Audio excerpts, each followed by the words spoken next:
So அந்த இம்சை அரசர்கள் டாஸ்க் இருக்கு இல்லையா, அதை வச்சு இன்னொரு ப்ரமோ வந்துருந்துச்சு.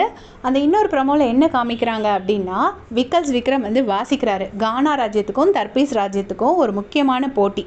அதாவது என்னென்னா அந்தாக்ஷரி மாதிரி. அதில் வந்து கானா ராஜ்யத்தில் எல்லோரும் என்ன பண்ணுவாங்கன்னா, ஒலி எழுப்பி அது என்னங்கிறத காமிப்பாங்க. அந்த ஒலியை வச்சு கானா ராஜ்யத்தில் உள்ளவங்க அது என்னதுன்னு கண்டுபிடிக்கணும். தர்பீஸ் ராஜ்யத்தில் என்ன பண்ணணும்னா நடிச்சு காட்டுவாங்க, அதை மற்றவங்க வந்து அது என்னங்கிறத கண்டுபிடிக்கணும். ஸோ கமருதீன் அப்புறம் கெமி 2 பேரும் வந்து ஒலி எழுப்பி அதில் காமிக்கிறாங்க. அது எல்லாரும் கண்டுபிடிக்க ட்ரை பண்ணுறாங்க. இந்த பக்கம் வந்து பார்வதி வந்து நடித்து காட்டுறாங்க, சபரி வந்து நடித்து காட்டுறாங்க. அதையும் எல்லாரும் கண்டுபிடிக்கிறாங்க. ஸோ இந்த 2 பேர்த்தில் நடிப்பு பெருசா இல்லை ஒலி பெருசா அப்படிங்கிறது வந்து இசையா நடிப்பா அப்படிங்கிறது தான் அங்கே உள்ள போட்டி போல் இருக்குது. ஸோ கண்டிப்பாக இதில் நிறைய பேர் நல்லா பண்ணுவாங்க. அன்றைக்கே சபரி வந்து நல்லா அமௌண்ட் ஆக்ட் பண்ணார். ஸோ அது அவர் நல்லா பண்ணுவார். கமருதீன் சூப்பராக பண்ணுவார். பார்வதி பண்ணதை ப்ரமோவில் காமிக்கும் போது அவங்க எல்லாருமே கண்டுபிடிச்சிட்டாங்க கரெக்டாக. கெமி மட்டும் ஏதோ சவுண்டு போடுறாங்க, அது என்னங்கிறது நமக்கு தெரியலை.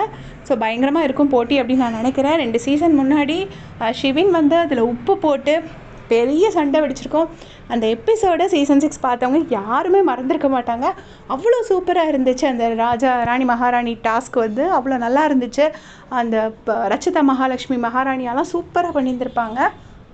போன சீசனில் அந்த நடந்ததில் என்னால் சாச்சம்மா தேவி அதை மறக்கவே முடியாது. அப்போ வந்து முத்து வந்து ஒரு இது மாதிரி நடிச்சிருப்பார். அவ்வளோ அழகாக வந்து ராணவர் மகாராஜாங்கிறதுக்கு பயங்கரமாக ராஜா ராணவ் கேசரி அப்படின்னு கேசரி அப்படின்லாம் சொல்லியிருப்பார். சூப்பராக பண்ணியிருந்திருப்பாங்க.